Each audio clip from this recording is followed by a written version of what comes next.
그 은사를 나에게 부어주사 주 섬기게 하옵소서. 주 예수여 충만한 은혜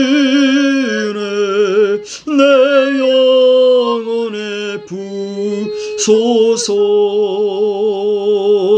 주 예수만 나의 힘 되고 내 만족함 됩니다.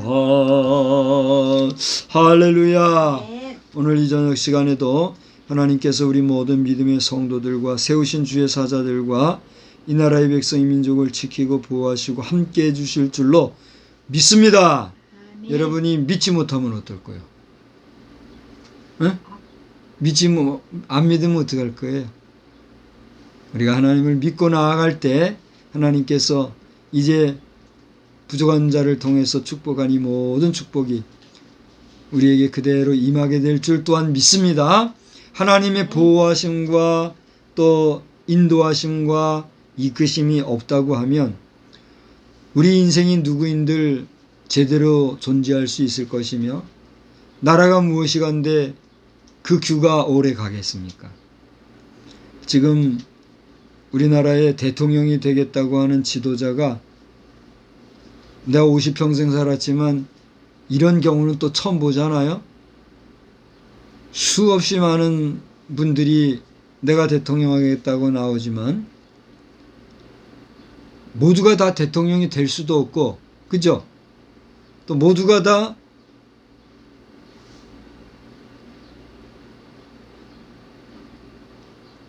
능력 있는 지도자일 수도 없잖아요.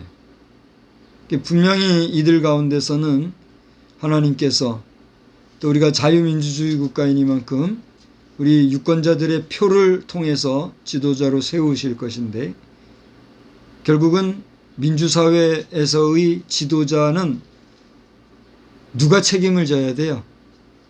그 지도자의 치리를 받는 국민 스스로가 책임을 져야 되는 거죠. 그렇지 않습니까? 뭐 부정투표, 부정개표 이런 시비로 말미암아 걷잡을 수 없는 선거 부정에 대한 회오리가 광풍같이 또 한번 이 땅을 몰아치고 있지만 그거는 별개로 치더라도 어쨌거나 우리 백성들이 선택하는 자가 누구인가 라고 하는 것은 하나님 앞에서 백성이 그 백성들의 지도자를 스스로 청한 것이기 때문에 누가 세움을 받든 지도자로 세움을 받게 되면 그 지도자의 치리를 받아야 돼요? 거부해야 돼요? 받을 수밖에 없는 거죠. 그러니까 받자니 괴롭고 안 받자니 약속 위반이고 그러니 나라가 통째로 뭘 알아요? 몸살을 앓는 거예요. 이렇게 가만히 돌아보면 우리나라뿐만이 아니라 지구촌 전체도 그렇죠. 우리 국가나 지구라는 행성 자체가 뭔가 부족하고 잘못된 것이 있으니까 병이 나는데 그 병이 구체적으로 생긴 게 뭘까요? 코비드19다. 이렇게 우리가 이야기가 되잖아요. 그래서 한 국가든 지구라는 행성이든 우리 육신이 몸살을 앓으면은 온몸이 괴롭잖아요. 그죠? 근데 우리 몸에 있는 그 육신을 괴롭게 하는 바이러스, 세균들이 눈에 보여요? 안 보여요? 보이지 않잖아요. 지금 우리나라나 전 세계를 휘둘고 있는 코비드19라고 명명된 이 바이러스 보여요? 안 보여요? 그러니까 온 지구가 지금 몸살을 앓는 거죠. 한 생명체로서의 행성 지구가 몸살을 앓는다. 이렇게 볼 때 이 병으로부터 우리가 치료함을 받기 위해서는 그 병균이 되는 바이러스 자체에 대한 퇴치도 중요하겠지만 하나님 앞에서 어떻게 해야 될까요? 먼저 깨끗함을 입어야죠. 모든 질병을 다스리시고 모든 병마를 물리치시는 하나님을 우리가 인정하고 믿는다면 우리 개인적으로는 우리 각 심령이 또 국가적으로는 우리 모든 국민이 또 우리 지구라는 행성적으로는 온 인류가 하나님 앞에 어떻게 해야 될까요?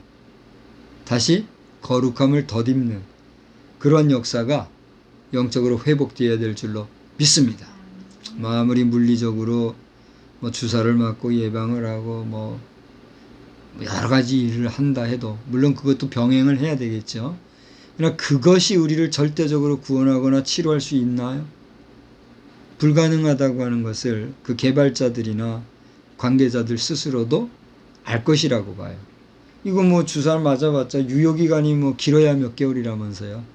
그 다음엔 또 주사 맞아야 된다면서요. 죽을 때까지 그 주사를 맞을 수밖에 없는. 이론으로 치면. 그러니까 약을 개발해도 그렇고. 근본적으로 이 모든 질병의 치료는 어디로부터 말미암아요?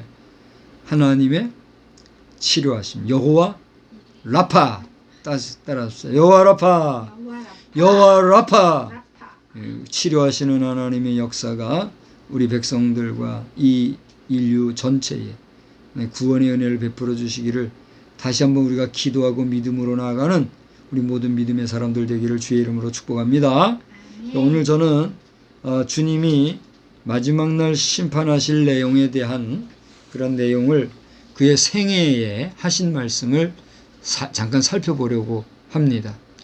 오늘날 우리 지구촌에 되어지는 일련의 모든 일들을 보면 하나님께서 심판하시고자 하면 인류가 어떻게 될 것인가에 대해서 정말 쉽게 우리가 생각할 수 있어요, 없어요? 있어요. 그러니까 하나님이 쓸어보시고 심판하시면 인생은 손을 쓸 수가 없는 거죠. 그렇지 않습니까? 이러한 하나님의 심판을 우리가 생각을 하면서 이렇게 예정되어 있는 하나님의 심판 앞에서 그 심판을 피하고 심판으로부터 자유하게 하시고자 하는 그러한 능력과 또 영생의 소망을 주시기 위해서 누가 어떻게 하셨다는 얘기예요? 하나님 자신이 친히 이 땅에 오셔서 예수의 이름으로, 예수라는 이름으로 우리 인생들에게 구원의 길을 열어주셨다. 할렐루야. 그게 복음이란 말이에요. 여러분 오늘 우리가 요한복음 12장을 본문으로 삼았습니다만 그 앞에 11장서부터 한번 보실까요? 네, 거기서부터 이제 생명과 직결되는 문제가 나오니까 요한복음 11장을 보시면 거기엔 죽은 나사로를 살리신 내용이 나오죠. 그런 다음에 그 죽은 나사로가 살린 이후 부활과 생명에 대한 이야기를 예수님이 친히 하신 말씀을 보게 됩니다. 그것이 11장 전반적인 내용이죠. 그런데 그 이야기와 더불어 실제로 죽은 자가 살아난 사실에 대해서, 이건 사실, 팩트잖아요. 그 사실에 대해서 당시에 유대인들은 서로에게 뭐가 났어요? 소문이 났어요. 그러니까 그러한 소문이 바리새인들과 대제사장들, 이런 당시의 공회 지도자들에게까지 들린 거예요. 그게 11장 45, 46, 47절을 보면 그 내용이 나와요. 그래서 이 사람들이 얼마나 신기합니까? 죽은 자가 그것도 무덤에 다 칭칭 감아가지고 우리말로 하면 염을 다 해가지고 이제 뭐 더 이상 살아날 가능성이 없도록 시신 처리를 했단 말이에요. 그래가지고 무덤에 넣었어요. 혼자는 나올 수도 없는 돌로 굴러넣고 말이에요. 그렇게 완전히 죽은 자가 다시 살아났어요. 그 신기해요, 안 신기해요?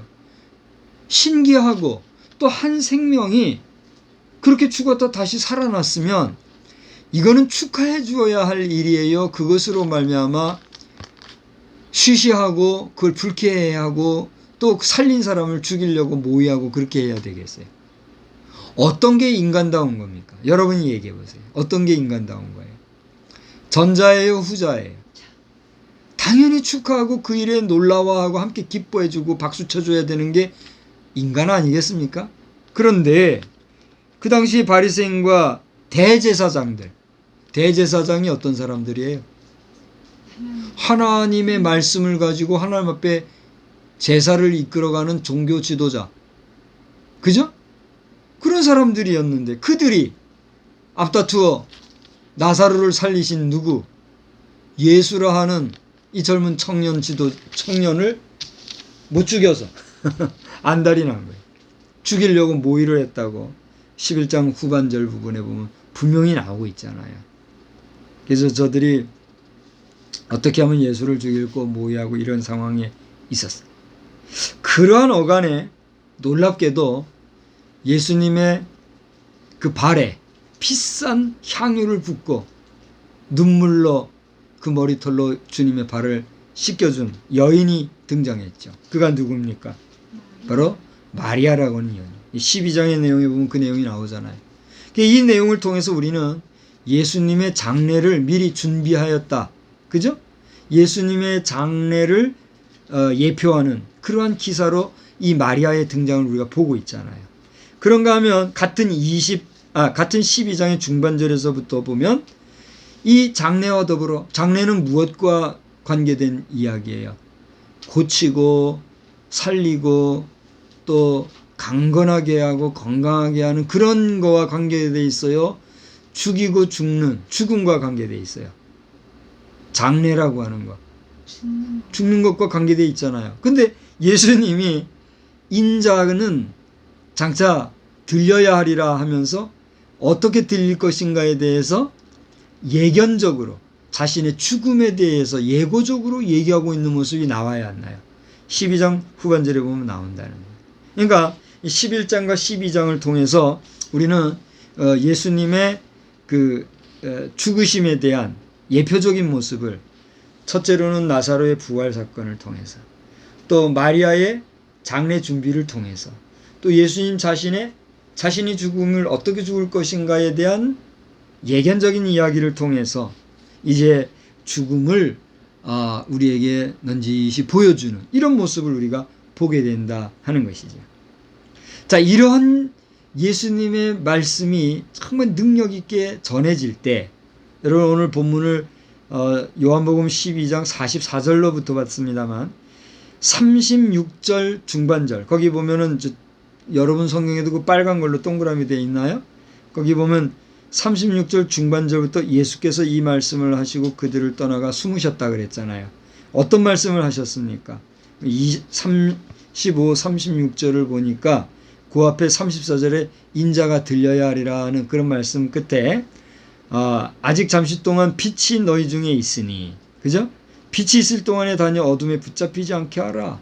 어둠에 다니는 자는 그 가는 것을 알지 못한다 하면서 예수님 자신이 빛으로 왔다라고 하는 데 대해서 아주 선언적으로 얘기하는 모습을 보게 됩니다. 이 말씀을 하시고 예수님이 그 다음에 어떻게 했다는 거예요? 숨었다 그랬어요. 여기서 숨었다고 하는 의미가 뭘까요? 마치 도둑질하고 강도질하고 간음질하고 남에게 해롭게 한 사람이 법의 법망을 피해서 도망하고 숨듯한 그런 숨음이었을까요? 그건 아니었습니다. 예수님이 무슨 죄를 지어서 죄인으로서 숨은 것이 아니라 여기서 역설적인 교훈을 우리는 발견해야 되는데 그것은 바로 앞에 예수님 자신이 무엇으로 이 땅에 오셨다고요? 빛으로 오셨다라고 하는 것을 말씀을 하셨는데 그 빛으로 오셨다고 말씀하신 본인 자신이 현존하는 당시 시대의 사람들에게서 보이지 아니하실 때에 그들이 어떤 상태가 되는가라는 것을 보여주시는 그런 상징적인 행동, 상징적인 행위를 지금 하셨다라고 하는 거예요. 자, 제가 얼마 전에 새벽, 그때가 언제였는지 정확히 모르겠어요. 언젠가 주일 새벽 3시 몇 분쯤이죠. 내가 여기서 자다가 잠이 깨가지고 이렇게 일어났는데 보름달, 보름 바로 다음 날이었어요. 그러니까 보름달 시즌이에요. 그때 저 교회 종탑 여기서 봤을 때 약간 오른쪽 상단 부분에 우리 무슨 나무죠? 빨간 단풍나무 거기에 딱 걸려 있더라고요. 다리요. 마치 거기 얹혀져 있는 것 같지. 그거를 내가 보고서는 사진도 찍고 그랬잖아요. 근데 딱 보니 보름달이 밝은 달입니까? 어두운 달입니까? 큰 달입니까? 작은 달입니까? 크고 밝은 달이 보름달이잖아요. 제일 밝을 때가 보름달이잖아요. 그렇게 밝은 보름달이라도 그 달 아래에 뭐가 들이우니까? 구름이 들이우니까 그 빛이 밝았을까요? 어두웠을까요? 어둡더라는 거죠. 그래서 제가 그 사진을 찍은 거 보셨죠?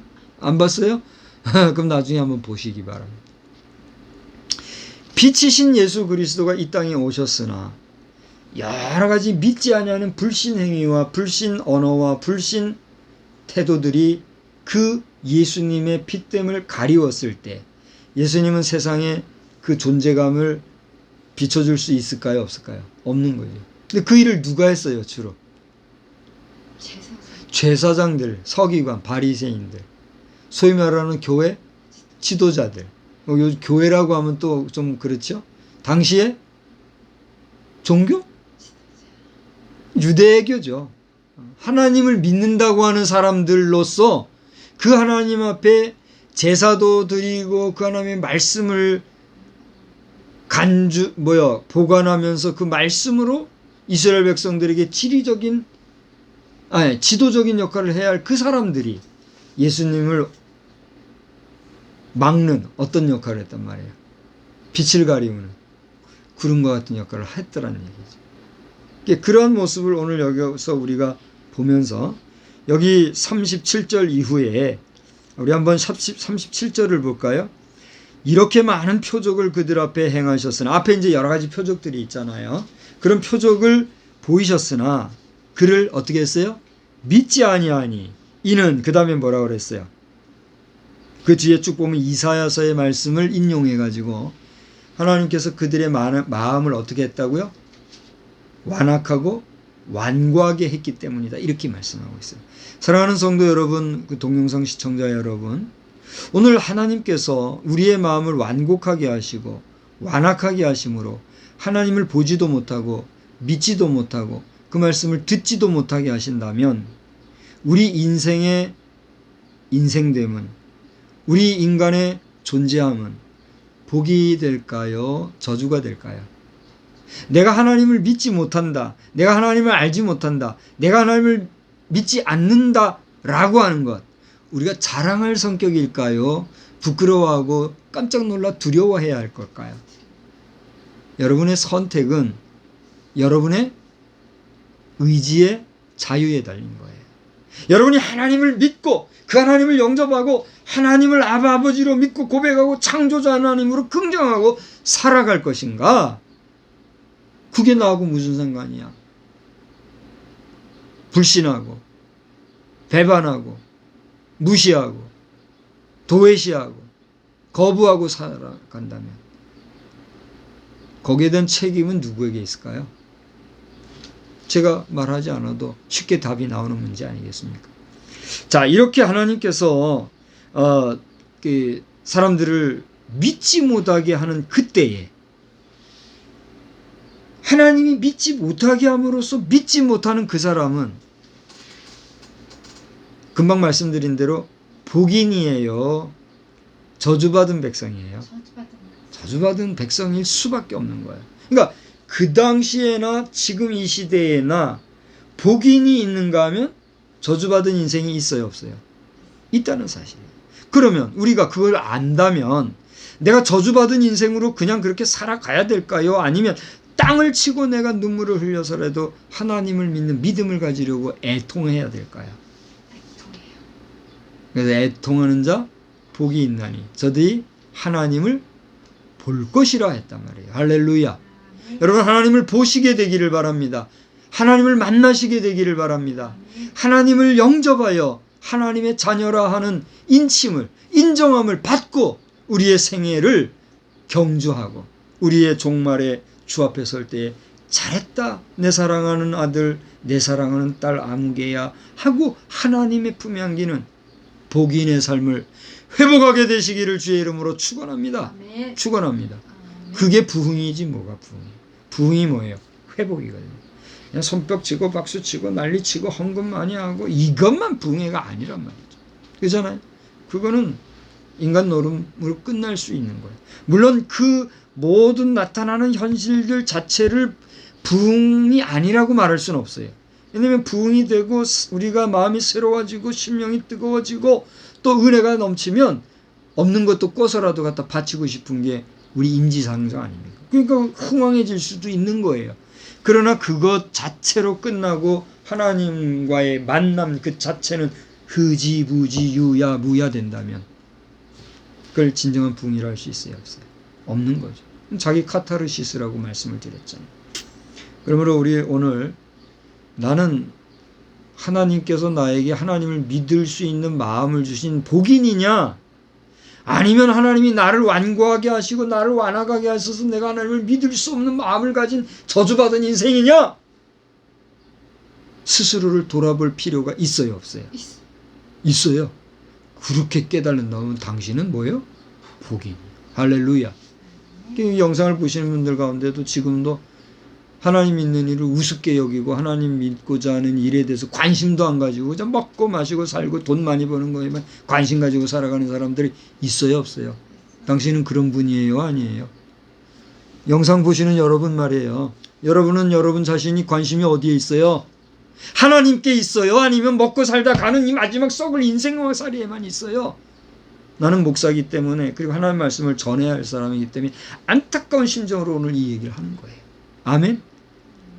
저는 오늘 하루 종일 아주 귀한 분들과 함께 긴 시간 동안을 이 정말 그냥 허전한 허접한 그런 이야기가 아니라 정말 수많은 사람들을 먹게 하고 마시게 하고 또 우리 지구의 환경적인 문제까지도 이렇게 다룰 수 있는 그런 기술을 개발하는 이런 분들과 사업적인 이야기를 했단 말이에요. 그 가운데 얘기하는 중에 한 가지가 뭐냐면 모시가 모시에게 이야기하기를, 아무개씨 당신은 이 좋은 기술을 가지고 앞으로 사실 날이 100년입니까? 100년 이상 살 자신 있습니까? 그 물어보더라고요. 아니요. 그러니 전 세계가 깜짝 놀랄 만한 노벨 문학상, 노벨 과학상을 받는다 한들 우리가 100년을 못 살고 갈 인생들이 아주 뭐 인심 써서 100년 더 산다고 하자고요. 아니 더 장수한다고 해서 한 200~300년 산다고 하자고요. 1000년을 살 거예요, 만년을 살 거예요? 1000년 만년은커녕 100년도 겨우 살아갈 우리 인생들이 그잖아요. 아무리 수고하고 애쓴들 하나님을 모르고 살아가면, 그래서 그 마지막 순간에 그야말로 버려지는 쓰레기와 같이 우리 인간들도 잘못하면 다 태워서 버리잖아요. 얼마나 모진지 몰라요. 우리 인간이 그렇게 모질지 않았잖아요. 근데 현대사회로 돌아오면서 이 태워서 인간을 없애는 걸 자연스럽게 생각해요. 그걸 억울하게 생각하지 못하고 당연시 여기고 살아가는 거. 어쩌다 우리 인간이 이렇게 됐습니까? 하나님이 그렇게 불에 태워서 우리 인간을 처리하게 하셨나요? 분노할 줄도 모르고 생각할 줄도 모르고 공분할 줄도 모르고 그냥 그렇게 살아가다가 끝나면 우리 사는 의미가 뭐냐 말이에요. 그렇지 않습니까? 그래서 오늘 이 밤에 여러분이 이 영상을 또 낮에 볼 수도 있죠. 밤이고 낮이고 새벽이고 어느 시간이고 이 영상을 보시게 될지라도 여러분, 이 영상을 보시는 사랑하는 남녀 노소 여러분, 여러분의 빈부귀천이나 배움과 지식의 높고 낮음을 떠나서 여러분 자신이 하나님을 내가 오늘 정말 진지하게 사모하고 그 하나님을 바라고 의지하고 그 하나님을 생각하고 살아가는 인생인가, 아니면 전혀 그것과는 무관하게 썩을 육신만을 위해서 사는 그런 허접한 인생을 살아가고 있는 거예요. 여러분 자신을 진지하게 돌아보시고 이제라도 부족하지만 이 박성수 목사를 통해서 주시는 이 말씀을 통해서 하나님을 만나시는 기회가 있기를 주의 이름으로 축원합니다. 축원합니다. 그런데 오늘 성경을 잘 보시면 42절서부터 보면 그렇게 빛으로 오신 예수에 대해서 믿는 자들이 관리 중에도 있었다 그랬어요. 다시 말하면 당시 종교 지도자들이나 또 오늘날로 얘기하면 국가, 공공기관의 기관의 관원들, 그 사람들 가운데서도 그를 믿는 자, 그가 누구예요? 예수를 믿는 자, 하나님을 믿는 자가 많이 있었다 그랬어요. 그런데 그들이 드러내놓고 내가 예수를 믿는다고 말하지 못한 이유가 뭘까요? 출교할까 봐. 그러니까 당시에 조직생활, 조직적인 그 생활 시스템 속에서 유대교라고 하는, 그리고 이 제사장들이나 바리새인 서기관들이 중심이 되어 있는 그 시스템 안에서 함께 공동체 생활을 하지 못하면 도태되고, 또 이 되돌려 놓는 걸 뭐라 하죠? 돌려놓는 걸 왕따시키고, 이런 사회 문화 배경, 그런 사회 구조 속에 저들이 살고 있었기 때문에 쉽게 예수를 믿는다고 말을 못했다는 거예요. 그러니 얼마나 그 시대가 암울한 시대였느냐 말이죠. 그래서 그렇게 암울한 시대인 걸 아셨기 때문에 오늘 본문으로 삶은 44절 이후부터 보니까 뭐라고 그랬어요? 이런 시대에 대해서 하나님이 어떻게 한다고요? 심판하시려고 했다는 거예요. 그런데 예수님이 오신 거는 뭐예요? 한번 보세요. 46절을 보니까 나는 빛으로 세상에 왔나니 물은 나를 믿는 자로 어둠에 거하지 않게 하려 함이로다. 그럼 다 같이 읽어봅시다. 사람이 내 말을 듣고 지키지 아니할지라도 내가 그를 심판하지 아니하노라. 내가 온 것은 세상을 심판하려 함이 아니요 세상을 구원하려 함이로다. 다시 말하면 그 뒤에 보면은 하나님께서는 이 세상을 심판하실 것, 여기 48절에 그랬잖아요. 나를 저버리고 내 말을 받지 아니한 자를 심판할 리가 있으니 곧 내가 한 그 말이 마지막 날에 누구를 심판하리라. 그를 심판하리. 그가 누구예요? 믿지 아니한 자를. 그러니까 하나님께서는 마지막 날에 예수 그리스도를 믿지 아니하는 그것으로 말미암아 믿지 않은 그 믿음을 심판하실 것인데, 그 심판에서 피하게 하기 위해서 내가 어떻게 했다는 거예요? 왔다 이 얘기예요. 그렇기 때문에 나를 보고 나를 믿는 자는 나를 믿는 게 아니라 누구를 믿는 거다? 하나님을 믿는 거다. 오늘 45절, 46절에 그렇게 얘기하고 있는 거예요. 특별히 45절 보세요. 나를 보는 자는 나를 보내신 이를 보는 것이다. 그 역설적으로 우리 한번 읽어봅시다. 나를 보지 못하는 자는 나를 보내신 이를 보지 못하는 것이다. 여러분이 나를 보고 하나님을 발견하고 하나님을 찾을 수 있다고 하면 나를 본 것은 누구를 본 것과 같다? 하나님을 본 것 같다. 나를 보고도 하나님이 계신 것을 믿지 못한다면 당신은 그것으로 말미암아 누구를 믿지 못하는 거예요? 하나님을 믿지 못한 거다. 그러니까 이것을 우리가 문학적으로 들여다보면 지금 누가 누구 얘기를 하고 있는 거예요? 예수 자신이 누구에 대해서? 예수 자신에 대해서 얘기하고 있는데, 들여다보니까 예수 자신이 자신을 뭐라고 얘기하고 있어요? 하나님이라고 동격화하고 있단 말이에요. 내가 하나님이야 이렇게 얘기하고 있다는 거예요. 그러니 제사장이나 서기관 바리새인들이 깜짝 놀라서 저거 미친놈이라고 말할 수 있어요, 없어요? 있는 거죠. 돌아보면 오늘 이 시대에도 하나님과 동격으로 말하는 사람들이 있어요, 없어요? 있죠. 그러면 이 말씀에 잇대어서 그들을 바라보면서 그들이 하나님이 아닌가? 그들이 예수님이 아닌가? 우리가 따라갈 필요는 있어요, 없어요? 없어요. 없어요. 이 얘기는 뭐예요? 오늘 이 예수 그리스도라고 하는 분의 그 자리에 누가 들어가는 거예요? 그렇습니다. 여러분 자신이 예수 그리스도가 외쳤던 이 안에 여러분 자신이 들어가는 겁니다. 예수께서 나를 보는, 뭐라 그랬어요? 나를 보는 자는 나를 보내시는 이를 믿는 거라 말한 그 자리에 여러분 자신이, 홍길동 여러분이 그 자리에서 나 홍길동을 본 당신은 나를 통해서 하나님을 보는 거야 라고 말할 수 있어야 하는 것이 어떤 사람의 모습이란 말이에요? 그리스도인들의 모습이란 얘기예요. 할렐루야. 사랑하는 성도 여러분으로서 오늘 이 영상을 보고 계신 분 계십니까? 여러분은 예수님이 말씀하신 나를 보고 나를 믿는 자는 하나님을 보고 믿는 자다, 믿는 것과 같다 라고 말할 수 있는 당신입니까? 아니면 전혀 never입니까? 우리 오늘 이 말씀 앞에서 다시 한번 우리 자신을 철저하게 돌아보십시다. 나아가 이 말씀 앞에 들어가 나를 대입하기는커녕 전혀 주님을 알지도 알려하지도 믿지도 또 믿을 수도 없어 하는 불신앙 생활을 하고 계신 사랑하는 내 동족 동포 여러분, 또 우리 해외의 수많은 우리 한국어를 안다고 하면 한국어를 알고 계신 수많은 각 나라 백성 족속 여러분. 여러분은 어디서 와서 어디로 가고 계신 누구십니까? 여러분은 하나님께서 이 땅에 보내시어 하나님의 영광을 위해서 살다가 하나님 오라 하시면 그 하나님 나라로 가셔야 할 하나님의 자녀요 백성인 것을 알고 우리의 남은 여생을 하나님의 영광을 위해서 살아가는 그런 저와 여러분이 되시기를 주의 이름으로 축원합니다. 아멘. 축원합니다. 아멘. 더 나아가 오늘 주님이 말씀하신 영생에 대한 이러한 말씀을 50절에서 우리 한번 살펴보고 마치고자 합니다. 자, 48절까지 보면 심판에 대한 내용을 말씀을 드렸습니다.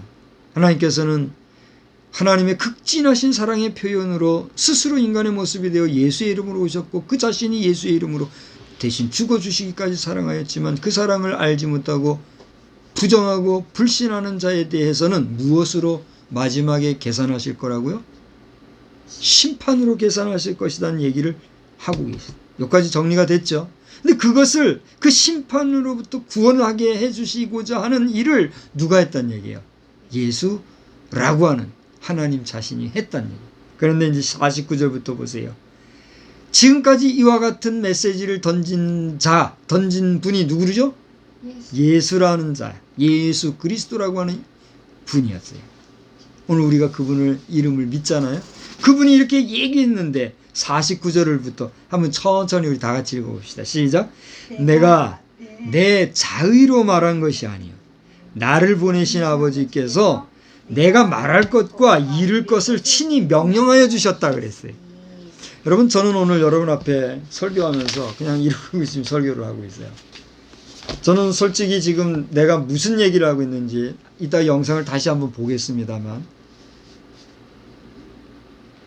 기도하면서도 그런 기도를 했지만 하나님의 말씀이 내게 임하여 단지 하나님이 하시고 싶은 말씀을 스피커로서 마이크처럼 그냥 옮기는 그 중간자 매개 역할을 하는 그런 존재로서 오늘 말씀 전하기 그렇게 기도했잖아요.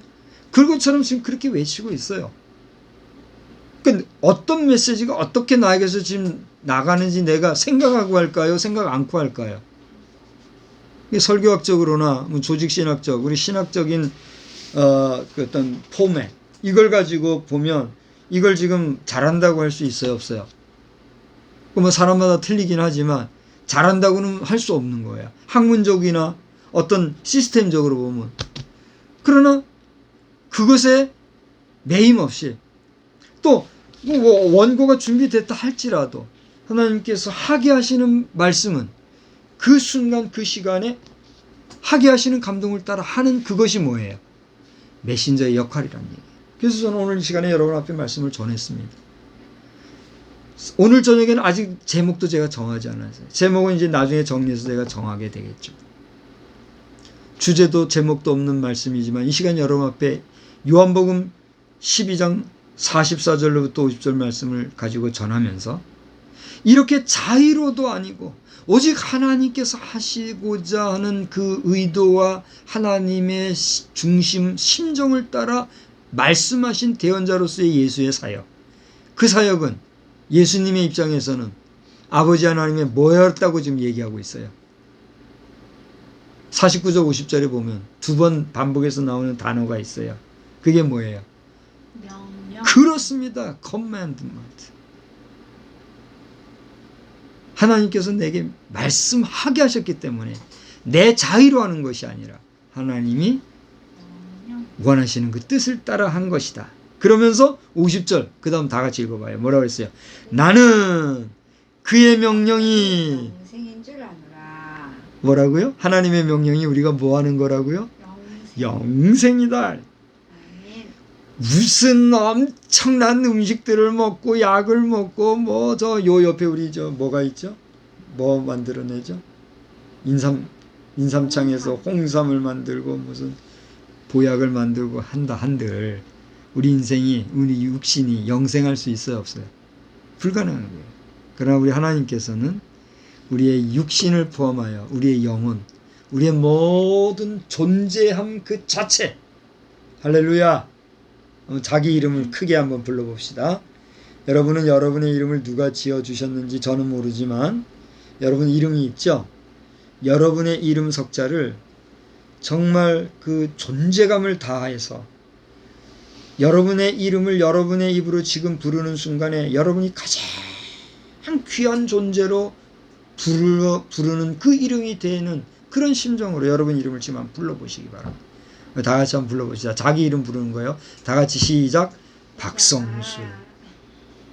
그래서 여러분 이름 여러분 불렀나요? 다시 한번 그 메신저의 메시지에 순종하라는 말은 안 하겠어요. 그저 저 따라하는 마음으로 좋게 말할 때 쉽게 따라 해보십시오. 방금 말씀드린 것처럼 여러분의 이름 석자가 그 누구보다도 내 자신이 불러 정말 존귀한 이름으로 누가 여러분의 이름을 존귀하게 부르는 사람이 있나요? 뭐 있으면 얼마나 고마운 분으로 여겨야 되겠죠. 어쨌든지 간에 여러분 자신이 여러분 자신의 이름을 정말 존귀한 이름으로 한 번 더 불러보자고요. 다 같이 불러봅시다. 박성수. 나 박성수라고 하는 존재, being, 이 존재가 어떻게 하기를 원하시는 것이 하나님의 마음이라고요? 영생. 죽지 않고 영생하는 그게 하나님의 마음이라는 아멘. 할렐루야. 아멘. 그게 우리 아버지의 마음이란 말이에요. 어느 자식이 내 눈앞에서 죽어가는 걸 좋아하고 보고 싶어할 부모가 있어요. 그렇지 않습니까? 그러나 인간이 죽어가는 것은, 인간이 죽을 수밖에 없는 것은 무엇 때문에 그래요? 자신의 무엇 때문에? 죄 때문에. 하나님은 우리가 죄 짓고 살기를 바라세요, 바라지 않으세요?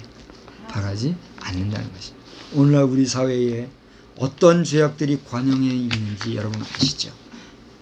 저 미국이라는 거대 국가의 지도자들 위해서 우리 기도합시다.